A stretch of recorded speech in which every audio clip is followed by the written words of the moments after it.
한 정육점을 운영하는 젊은이가 장가갈 때가 되어서 맞선을 보는데 번번이 실패를 하고 맙니다. 이유인즉 대화가 통하지 않는다라는 것입니다. 그래서 세상에 퇴짜를 이렇게 많이 맞을 수가 있습니까? 30번이 지나서는 심각해졌습니다. 50번이 지나서는 이거 정말 큰일이다 라고 다급해졌습니다. 80번이 지나서는 어떨까요? 이거 정말 안 된다 하고, 그래서 아주 각오를 그리고 준비를 철저히 했습니다. 이번에는 꼭 성공하고야 말겠다고 작심하고 정말 많은 준비를 해서 맞선 자리에 나갔습니다. 그래서 장소도요, 여성들이 좋아하는 분위기 있는 아주 고급스러운 격조 있는 레스토랑으로 잡았습니다.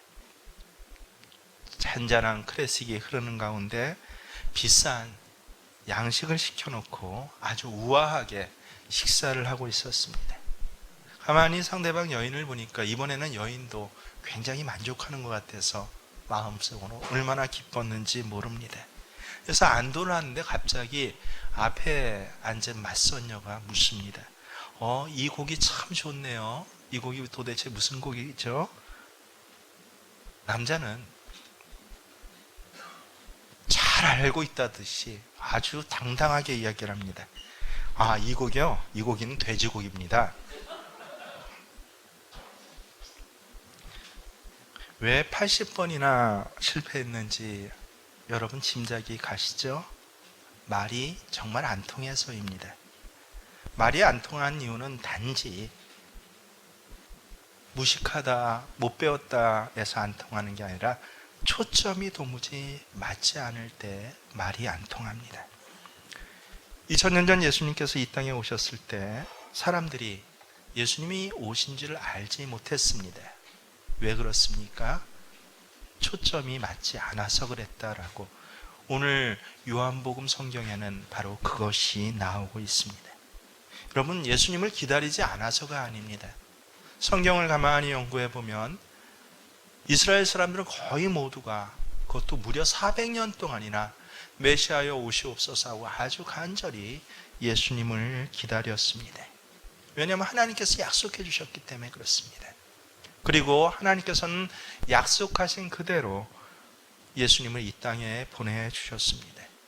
그런데도 이 땅에 오신 예수님을 알아보고 영접한 사람들은요, 소수의 사람에 불과하다라는 것을 우리가 알고 있습니다.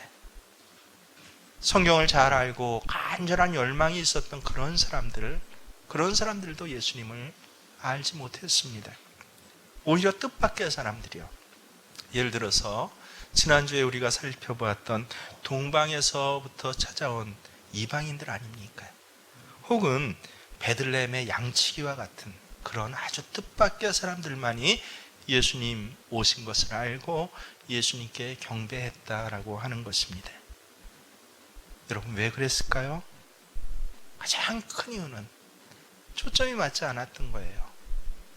대다수의 이스라엘 사람들이 생각했던 메시아로 오실 예수님과는 전혀 다른 의외의 모습으로 예수님께서 이 땅에 오셨기 때문에 그렇습니다. 아니, 저 거룩하신 하나님이신데 그분이 조그마한 강보에 쌓여 누이신, 그것도 구유에 누이신 아기 예수 모습으로 오셨습니다. 이 아기가 어떻게 온 천하의 주인이고 만왕의 왕이란 말입니까? 그 하늘의 영광은 어디에 가고 그 위엄과 권능은 어디다 감추어졌습니까? 그래서 아무도 이 땅에 오신 예수님을 알아보지를 못했습니다. 그러면 하나님께서 너희 깜짝 놀래 몰라라 하고 우리를 놀래키거나 속이신 것입니까? 실제 오래전 한 인문 철학자이자 신학자는요, 그렇게 생각하고 이야기하기도 했습니다.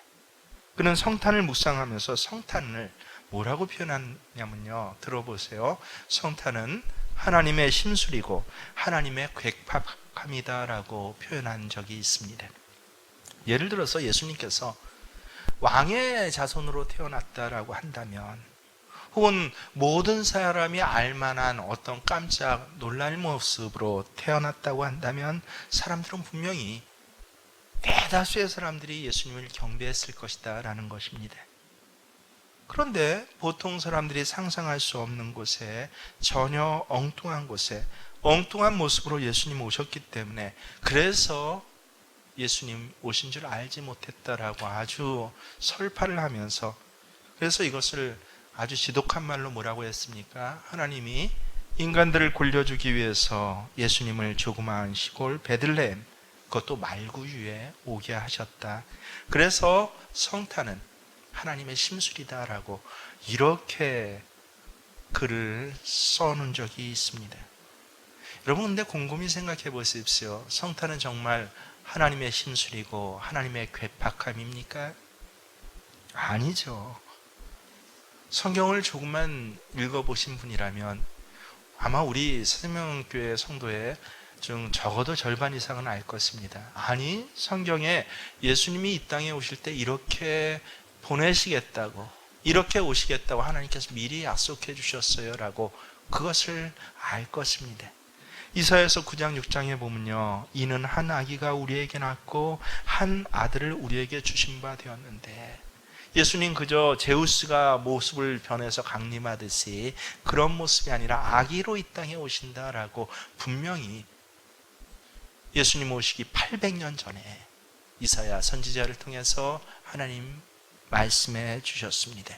거기다 더하여서 이사야서 7장 14절에 보면요, 보라, 처녀가 잉태하여 아들을 낳을 것이니. 세상에 어떻게 처녀가 잉태합니까? 아주 특별한 모습으로, 누구나 알 수 있는 그런 모습으로 오실 것이다 라고 그렇게 미리 말씀해 주셨습니다. 그래도 알지 못할까 봐 심지어 미가 선지자 같은 경우에는요, 미가서 5장 2절에 예수님이 어디서 태어날지 장소까지 무려 700년 전에 약속해 주셨습니다. 베들레헴 에브라다야, 너는 유다 족속 중에 작을지라도 이스라엘을 다스릴 자가 내게서 내게로 나올지니라. 이미 하나님께서는요, 오래전에 한 아기로 베들레헴이란 작은 동네에서 태어나실 것을 예언해 주셨습니다. 이것은 전혀 엉뚱한 사건이 아닙니다. 전혀 하나님의 심술이 아닌 것입니다.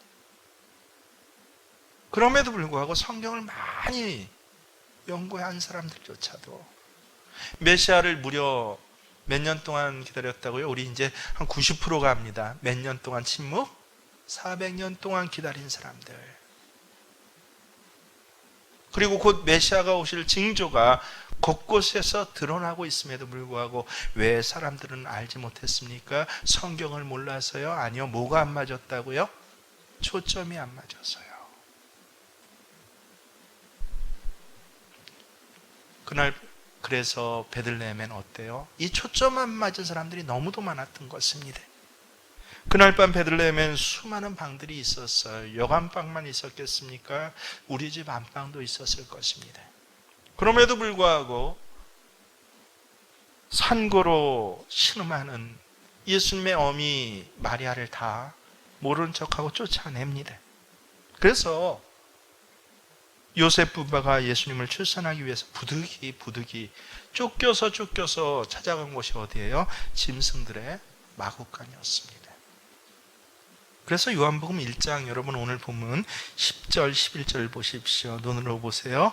뭐라고 합니까? 중간에 보면 세상이 그를 알지 못하였고 자기 땅에 오매 자기 백성이 영접하지 아니했다라고 고발합니다.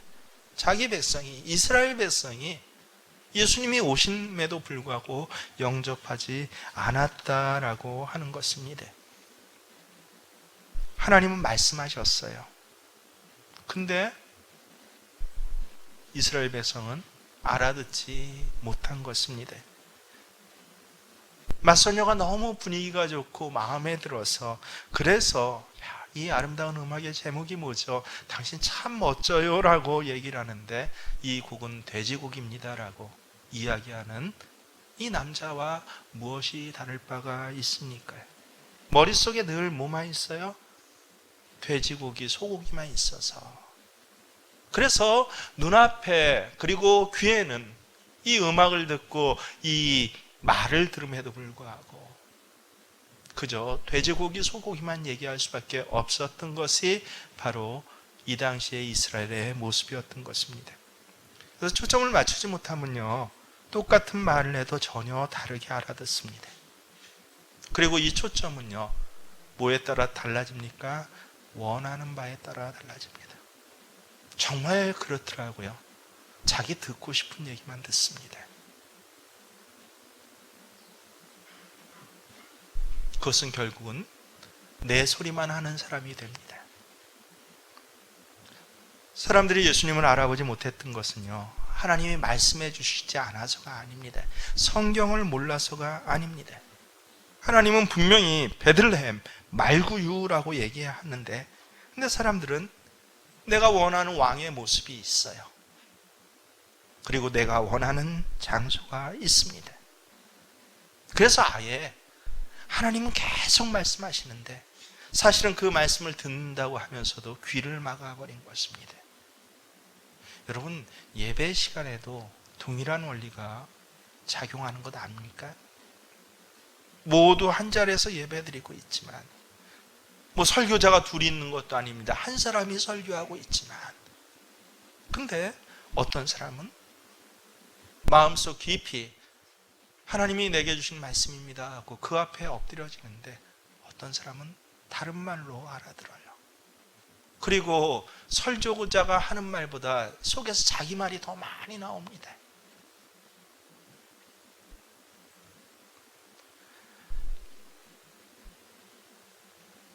자녀를 키우면서 굉장히 특별한 기억이 많아요. 그중에 생각만 해도 이렇게 참 우습고 재밌는 몇 가지 기억들이 특별히 있습니다. 벌써 10년이 훨씬 지났죠. 정확히 기억하는 걸 제 딸이 초등학교 5학년 때의 일이었습니다. 벌써 10년 지났죠. 이 저녁에 조곤조곤 이제 기도를 하는데, 그 기도 중에 참 이상한 기도를 거기 한 문구를 넣는 겁니다. 저희 아이들 저기 기도를는 외할머님한테 주로 배웠습니다. 그래서 말이 트이면서부터 기도를 배우는데, 예를 들어서 하영이가 그 막내가 3살 때 기도를 하는데 보통 10분을 합니다. 끝이지 않고. 깜짝 놀랐죠, 여러분? 세상에 애가 무슨 기도를 할 게 저렇게 많나? 근데 할머님한테 배웠어요. 뭐예요? 하나님, 우리 아버지 도와주세요. 우리 어머니 도와주세요. 우리 할아버지 도와주세요. 우리 할머니 도와주세요. 우리 외할아버지 도와주세요. 우리 외할머니 도와주세요. 우리 외삼촌 도와주세요. 부터 시작해서 앞집에 있는 콩나물 장사 아줌마 도와주세요. 뒷집에 있는 짜장면집 아저씨 도와주세요. 아는 사람을 다 부르니까 10분을 기도하는 겁니다. 하여튼 이런 기도가 입에 배어서인지 이 고학년이 되어가면서도 이 기도의 틀에서 벗어나질 못해서 이 초등학교 5학년 때 기도를 하는데, 하여튼 조금 뭘 기도를 해요. 근데 늘 듣던 기도인데 한 가지 기도의 제목이 귀에 이렇게 팍 꽂힙니다. 가만히 들어봤더니 그 기도를 유독 열심히 하더라고요. 뭐예요? 하나님, 미국의 수도가 뉴욕이 되게 해주세요. 아니, 미국의 수도가 워싱턴인 건 다 아는데 그것도 2번, 3번 그런 거예요. 미국의 수도가 뉴욕이 되게 해주세요. 왜 그러냐라고 물었어요. 그랬더니 오늘 사회시험을 봤는데 미국의 수도를 뉴욕으로 써놨대요.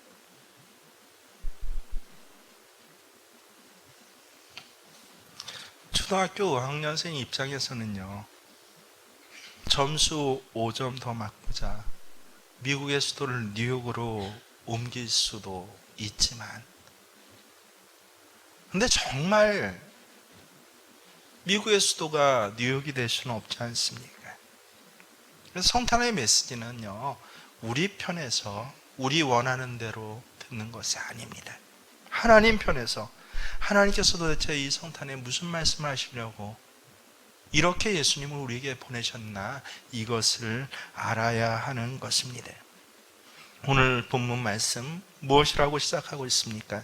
태초에 말씀이 계시니라. 이 말씀이 하나님과 함께 계셨으니 이 말씀은 곧 하나님이시니라 라고 시작하고 있습니다. 태초에 말씀이 있었습니다. 근데 이 말씀이 하나님이셨대요. 이 말씀이 하나님과 같이 태초에 천지를 창조하셨습니다. 그리고 이 말씀이 우리가 잘 알듯이 곧 예수님이십니다. 무슨 뜻입니까? 예수님, 그분이 바로 말씀이고 예수님은 말씀으로 일하시는 분이요 삼위일체 하나님이 바로 오늘 본문부터 드러나고 있습니다. 네, 여러분, 태초에 말씀이 계시니라, 이 요한복음 1장 1절에 그 첫 문장을 읽을 때마다 머리에 우리는 함께 떠오르는 문장이 있지 않습니까? 어디 문장이 떠오릅니까? 그렇습니다. 창세기 1장 1절에 뭐라고 합니까? 태초에 하나님이 천지를 창조하시니라. 마치 창세기 1장 1절을 읽는 그 느낌으로 그렇게 우리에게 말씀을 시작하시는 그 방법으로 요한복음 예수님이 이 땅에 오신 것을 그 1장 1절에 그렇게 하나님께서 그대로 말씀하시는 이유가 어디에 있습니까? 창세기와 요한복음은 연관이 있다라고 하는 것입니다. 창세기 1장 1절에서 하나님께서는 창조를 시작해요. 창세기에 처음 시작된 하나님의 말씀의 창조는요, 온 우주 만물, 이 물질 세계를 창조하는 것이었습니다. 그하고 비교해서 요한복음 1장 1절에서도 하나님께서는 말씀의 창조를 시작합니다. 바로 예수님의 창조인 것입니다. 그래서 예수님이 이 땅에 오시는 이 예수 그리스도의 사역은요, 여러분 조금만 더 고급 어떤 성경 지식에 들어가면 이것은 제2의 창조가 시작되는구나 라고 하는 것을 알게 됩니다. 예수님의 사역은 제2의 창조요, 재창조의 역사인 것입니다. 바로 이것이 요한복음이 말하고자 하는 내용입니다. 그리고 시작점입니다. 그러므로 예수님이 이 땅에 오셔서 하신 모든 일은요, 개선이 아니에요. 그것은 창조입니다. 과거와 어떤 연속성을 가지고 그것을 조금 낮게 고쳐가는 것이 아니에요. 새로운 일들을, 완전히 새로운 일들을 새롭게 행하시는 것, 이게 바로 예수님께서 이 땅에 오셔서 하신 사역들입니다. 그래서 우리 역사도요, 여러분 BC 또 AD로 나누는 그 구분점이 어디에 있습니까? Before Christ, 예수 이전, AD, 아노 도미니, 예수 이후로 인간의 역사가 그렇게 나뉘지 않습니까? 그래서 예수님과 예수님의 말씀이 들어가는 곳마다 하나님의 나라와 하나님의 백성들은요, 언제나 새롭게 창조됩니다. 그러므로 우리 예수 믿는 사람들은요, 없는 것 때문에 낙심하지 않습니다. 왜 그런 줄 아십니까? 없는 것도 있게 만드시는, 창조하시는 분이 예수님이시고, 또 하나님의 말씀이 선포되는 곳마다 없는 것이 새롭게 창조된 역사가 있기 때문에 그렇습니다. 그래서 예수 믿는다는 것은요, 새 사람이 되는 것입니다. 좀 나은 사람이 되는 것이 아니에요. 좀 괜찮은 사람이 되는 것이 아닙니다. 새 사람이 되는 것이에요. 이게 하나님의 초점인데, 근데 마치 그래도 종교 없던 사람이 종교 가진 마음 좀 착하게 먹는 것처럼, 윤리도덕이 좀 마음에 들어오고 생각이 되면 그래도 이전에 못된 짓 하던 거 조금 덜 하는 것처럼 기독교 신앙을 생각하는 사람이 있다면 그것은 굉장히 오해하고 있는 것입니다. 그러면 예수님의 이런 새로운, 정말 천지를 창조하는 것과 같은 제2의 새로운 창조는 어떤 방법으로 어떻게 시작됩니까? 그걸 알려주는 것이 바로 오늘 본문입니다. 오늘 14절에 뭐라고 하십니까? 말씀이 육신이 되어 우리 가운데 거하심에 우리가 그의 영광을 보니 아버지의 독생자의 영광이요 은혜와 진리가 충만하더라. 놀랍게 예수님의 재창조, 제2의 창조는요, 어떻게 시작됐다고요? 말씀이 육신이 되는 것으로 시작하시는구나 라고 하는 것입니다. 이게 바로 성탄의 메시지의 핵심이에요. 말씀이 육신이 되었다. 카이호 로고스 사르크스. 말씀이 로고스가 육신 사르크스가 되었다라고 하는 것, 여기서 이 육신이 되어 사르크스는요, 우리가 흔히 생각하듯이 그냥 사람이 되었다, 몸이 되었다 정도가 아닙니다. 그것을 훨씬 넘어서는 단어예요. 여러분, 사르크스는요, 인간이나 동물의 그냥 살덩이를 이야기합니다. 예수님이 몸이 되셨다, 굉장히 고급스럽죠? 근데 그대로 직역을 해보십시오. 말씀, 하나님이 뭐가 되었다고요? 살덩어리가 되었다. 존귀하신 하나님께서, 영원 불면의 하나님께서, 저 하늘의 하나님께서 뭐가 되셨습니까? 조금 시간이 지나면 상하고 냄새나고 썩어져 없어져 버릴 살덩어리가 되어서 우리에게 오셨다라고 하는 말씀입니다. 정말 너무도 하찮은 것으로 우리에게 오셨습니다. 여러분, 우리의 육신은 진실로 하찮은 흙으로 빚어진 것입니다. 에덴 동산에서 아담과 하와를 욕하여서 온 인류를 하나님으로부터 영원히 버림받게 만들어버린 뱀을 향해서 하나님께서 뭐라고 저주하십니까? 너는 종신토록 흙을 먹을지니라.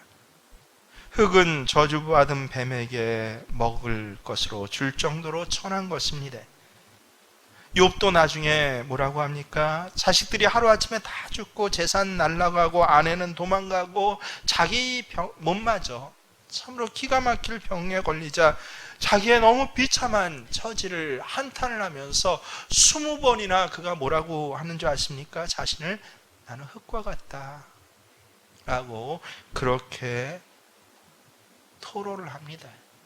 그만큼 흙은 아무것도 아닌 것, 천한 것을 이야기를 합니다.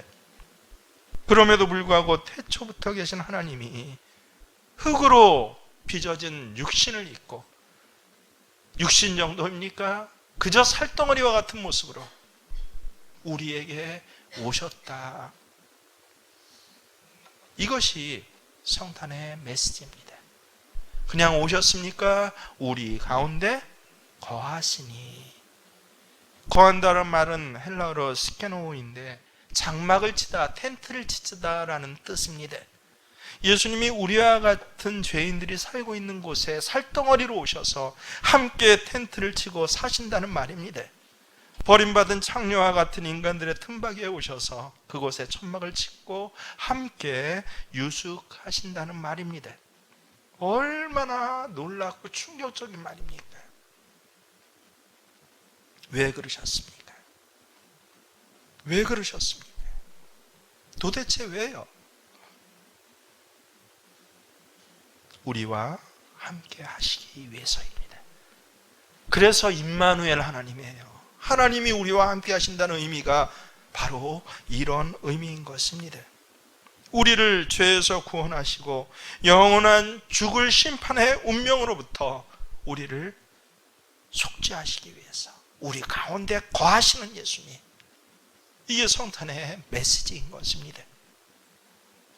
그래서 하나님께서 육신이 되셨다라는 것은요, 어쩌다 우연히 일어난 사건이나 어느 날 아침에 일어나서 야 생각이 바뀌었어 라는 정도로 그렇게 이루어진 사건이 아닌 것입니다.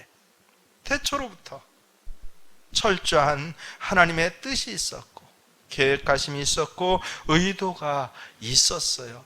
하나님은 일관된 의도로 예수님 우리를 보내셨는데, 근데 우리가 만약에 이 초점을 알지 못한다면, 지난주에 말씀드렸죠. 참 좋아하는 성탄의 찬송 중에서 고요한 밤, 거룩한 밤 찬송이 있습니다. 근데 성경을 보면은요, 그 찬송이 좀 틀려요. 분명히 거룩한 밤 맞아요. 예수님이 오셨기 때문에. 근데 예수님 오신 그 밤은 결코 고요한 밤이 아니었다라고 말씀드리지 않았습니까?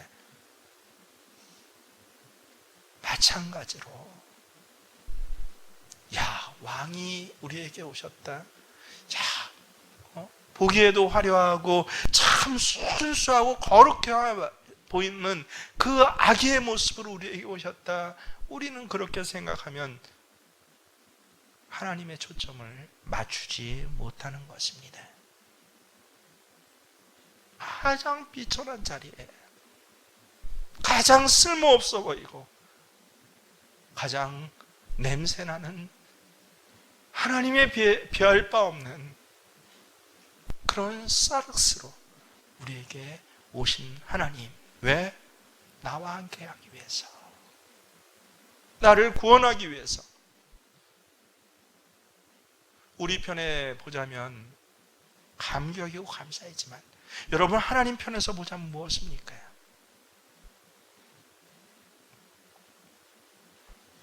서울 마포강변에 우리 교인들 분명히 절반 이상이 한 번 이상은 꼭 가서 함께 거기서 여러 가지 배우고 또 고백하고 온 데가 양화진의 외국인 선교사 구역입니다. 한국에 와서 복음 전하다가 순교한 선교사들과 그 가족들이 쭉 묻혀 있습니다. 그 가운데는 여러 명의 어린아이의 무덤도, 심지어는 3개월 만에 혹은 1년 만에 혹은 4살, 3살 때 그렇게 죽은 아이들의 무덤도 몇 개가 묻혀 있습니다. 선교사인 아버지를 따라 아무것도 모른 채 조선 땅에 왔다가 풍토병과 열악한 시설, 그리고 그 어린 나이에 여러 것이 맞지 않아서 죽어야만 했던 그 아이를 볼 때 선교사 아버지의 마음은 어땠을까요? 그렇다고 그것 때문에 그들이 고향으로 돌아갔을까요? 아닙니다. 자식을 희생하면서까지도 그들은 이 땅을 떠나지 않고 복음을 전하다가 마침내는 자신의 목숨마저, 생명마저 이 땅을 위해서 바친 사람이 얼마나 많은지 모릅니다. 그들은 바로 우리 대한민국 사람들과 이 조선 사람들의 자손들을 살리기 위해서 자신뿐만 아니라 자신의 가족, 명예, 직장, 안락함 다 포기해버리고 잃어버린 사람들입니다. 그래서 선교사 정신에는요, 언제나 두 가지 동사가 그렇게 따라옵니다. 무엇입니까? 첫 번째는 포기한다라는 동사예요. 두 번째는 잊어버린다라고 하는 동사입니다. 이 두 가지가 들어있을 때만이 그는 진정한 선교사입니다. 성탄은요, 하나님께서 하나뿐인 외아들을 이 땅에 선교사로 보내신 사건입니다. 그 크신 하나님의 사랑 말로 다 형용 못하네. 찬송하시죠? 저 높고 높은 별 넘어 이 낮고 낮은 땅 위에 죄범한 영혼 위하여 그 아들 보내사. 여러분 자녀 중에 하나가 여러분 만약 아프리카 오지 깊은 곳 선교사로 가겠다면, 혹은 저 날마다 총탄이 쏟아지고 폭탄이 터지면서 사람들이 죽어나가는 이 전쟁터 한가운데, 난민촌 한가운데 가겠다라고 한다면 여러분은 어찌 하시겠습니까? 그것을 허락하시겠습니까? 비록 그렇게 여러분이 허락한다라고 할지라도 하나님께서 그 아들을 이 세상에 보내신 것과 어떻게 비교할 수가 있겠습니까? 성자 하나님은 이 땅에 오시기 위해서 하늘 보좌와 영광을 잊어버리셨습니다. 영원히 누릴 평안과 기쁨을 포기하셨습니다. 무한하신 하나님의 그 존엄성이 유한한 육체 안에 갇히게 만드셨습니다. 우주보다 더 크고 크신 분이요, 작디 작은 눈에 보이지도 않는 인간의 한 세포가 되어서, 난세포가 되어서 한 여인의 몸을 통해서 이 땅에 오셨습니다. 성자 예수님이 구유에 누워 계실 때 곰곰이 여러분 생각해 보십시오. 교리적으로 보면요, 삼위일체 하나님이 언제나 함께 계셨는데 한 분은 이 땅에 내려오셔서, 그것도 악의 모습으로, 연약한 악의 모습으로 내려오셔서, 그래서 바로 이 순간은요, 삼위일체 하나님의 가정이 깨어진 순간입니다. 나누어졌습니다. 이렇게 모든 것들을 다 치료하면서 하나님이 우리 곁에 오셨습니다. 구유에 누인 악이 전부를 포기하고 잃어버리신 하나님으로 우리 곁에 오신 것이에요. 그래서 이 성탄은요, 그저 기쁘다 구주 오셨네라는 찬양으로 끝낼 수 있는 게 아니고 거기에 초점이 있지 않습니다. 어디에 초점이 있습니까? 바로 하나님의 선교 정신이에요. 왜 그랬습니까? 나와 함께 하시기 위해서, 그리고 나를 구원하시기 위해서요. 특별히 2000년 전 하나님께서 이 땅에 오셨을 때 그 통로로 사용하신 소품들을 보면서 여러분, 우리가 좀 더 기억해야 할 것이 있습니다. 성탄의 장소는요, 유다의 땅 가장 작은 동네 베들레헴입니다. 등장인물은요, 마리아와 요셉, 양천 목자, 그리고 동방박사 세 사람 정도입니다. 소품으로는 바람이 드는 마구간과 가끔씩 몸부림을 치는 짐승들, 냄새나는 말 먹이통입니다.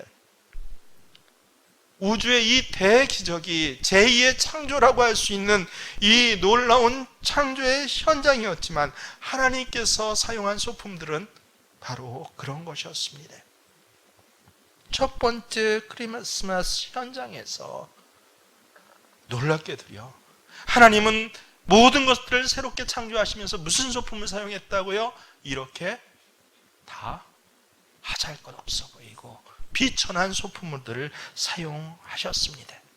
우리 입장으로 보면요, 버릴 수밖에 없는 그런 하찮은 것입니다. 그러나 놀랍게도 하나님께서는 이 버림받은 여러 가지의 것들을 사용해서 하나님께서 이제 새롭게 창조하시겠다라고 하는 하나님의 말씀, 약속을 이제 실현시키고 시작하시는 그 의미가 어디에 있습니까?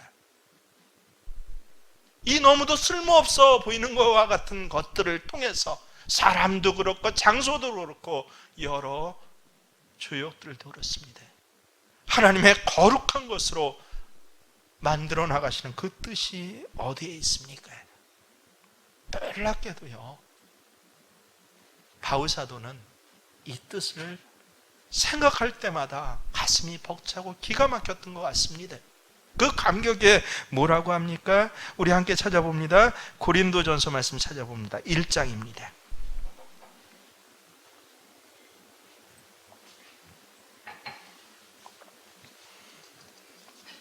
1장 19절로 20절 말씀 우리가 천천히 함께 정독합니다. 고린도전서 1장 19절로 20절 함께. 기록된 바 내가 지혜 있는 자들의 지혜를 멸하고 총명한 자들의 총명을 폐하리라 하였으니 지혜 있는 자가 어디 있느냐, 선비가 어디 있느냐, 이 세대에 변론가가 어디 있느냐, 하나님께서 이 세상의 지혜를 미련하게 하신 것이 아니냐라고 하고요. 그러고 나서 뭐라고 합니까? 26절부터 천천히 한번 읽어보십시오. 시작. 형제들아 너희를 부르심을 보라. 육체를 따라 지혜로운 자가 많지 아니하며 능한 자가 많지 아니하며 문벌 좋은 자가 많지 아니하도다. 그러나 하나님께서 세상에 미련한 것들을 택하사 지혜 있는 자들을 부끄럽게 하시려고 세상에 약한 것들을 택하사 강한 것들을 부끄럽게 하려 하시며 하나님께서 세상에 천한 것들과 멸시받는 것들과 없는 것들을 택하사 있는 것들을 폐하려 하시나니 이는 아무 육체도 하나님 앞에서 자랑하지 못하게 하려 하심이라. 그렇습니다. 어떤 육체도 하나님 앞에서 자랑이나 공로 없이 감격하며 그 앞에 경배하도록 어떻게 하셨다고요? 세상 사람들은, 오히려 세상의 전문가들은 야 이거는 쓰레기로 밖에 못 버려 하는 그런 것들을 택하사 지혜롭게 하시고 가치 있게 하시고 존귀하게 하시고 오히려 하나님의 제2 창조를 이루어 가시는 이 놀라운 하나님의 사역자여 동역자로 삼으신 것, 그 첫 모델이 아예 그 모습조차 예수님이셨다라고 하는 것입니다. 실제로 베들레헴 동네는 예수님이 나시기 전에는 유다 고을 중에 가장 작았지만 예수님이 나신 후에는요, 온 인류를 구원할 메시아가 태어난 것으로 축복받은 땅이 되었습니다. 마리아와 요셉은 예수님이 나시기 전에는요, 그저 저 나사렛 시골의 한 처녀 총각, 배운 것도 별로 없이 그저 그렇게 살다갈 그런 두 처녀 총각에 불과했지만요, 예수님이 그들을 하나님의 도구로 삼으신 후에는요, 그 천한 사람들이 이 땅에서 가장 축복된 복된 배가 되고 가장 존귀한 그러한 의로운 사람이 되었습니다. 마국간과 구유는 어떻습니까? 가장 가치 없는 것이었지만 존귀하신 성자 하나님이 누실 보금자리가 되었고, 오늘도 우리는요, 전 세계의 모든 사람이 성탄할 때 같이 떠오르는 장소는 저 천한 마국간 냄새나는 구유, 하지만 우리에겐 그것이 거룩한 곳이 되었습니다. 놀랍게도 하나님께서는 오늘도 동일하게 성탄의 메시지를 우리에게 주신다는 거 아십니까? 그저 저 2000년 전의 마국간 구유가 중요한 것은 아닙니다. 무엇이 중요합니까? 여러분 중에 혹시 2000년 전 마리아와 요셉과 같이 난 쓸모없는 사람이야 라고, 심지어는 짐승의 마국간과 구유처럼 나는 쓰레기와 같은 사람이라고 그렇게 생각하시는 분 계십니까? 세상에는 더 이상 의지할 데가 없이 희망을 포기하신 분들이 계십니까? 바로 그분들에게 하나님께서는 어떻게 해요? 새로운 창조를 이루어 가십니다. 여러분, 이게 성탄의 메시지입니다. 얼마나 놀라운 메시지입니까? 누구에게요? 주 앞에 경배하는 자에게. 이 예수님을 맞아들이는 자에게. 그래서 성탄은요, 예수님 앞에서 맞아들이는 자에게는 새로운 인생의 창조요, 놀라운 인생의 시작이지만요, 그렇지 않은 자에게는 지난주에 배웠죠. 뭐에 불과해요? 소동에 불과합니다. 행사에 불과합니다. 올해 여러분은 여러분의 성탄을 새로운 인생의 창조요, 새로운 신앙의 시작이요, 거룩함으로 존귀함으로 하나님께서 일으켜 세워주시는 임마누엘 나와 함께 하신 하나님에 대한 감격이 되시겠습니까? 아니면 이전과 같은 수동으로, 선물 주고 받는 시간으로, 사랑하는 일을 위해서, 가족을 위해서 이벤트하는 시간으로 그렇게 삼으시겠습니까? 오늘 성탄의 주인이신 하나님께 나오시길 바랍니다. 말씀이 육신이 되어 우리 가운데 거하시는 임마누엘 하나님 앞에 경배 드리시는 참 경배자가 되시기를 바랍니다. 그럴 때 마리아와 같이 저 양치기 목동과 같이 천한 사람일지라도 하나님께서는 바로 그 사람과 함께 하셔서 그와 함께 거하시며 하나님의 새로운 창조, 복음의 시작이요, 이제 사망의 끝을 종언하시고 빛의 시대, 하나님의 새로운 시대, 은혜의 시대를 선포하시는 그 놀라운 복음이 우리 생명교회 모든 예배자들에게 있어지기를. 그래서 하나님의 선교사역에 나도 이제 새롭게 이 감동을 가지고 동참합니다라고, 그렇게 여러분의 인생을 다시 이전보다 조금 나았게가 아니라 새롭게 창조적으로 시작하시는 성탄이 되시기를 주의 이름으로 축원합니다. 그렇습니다. 하나님,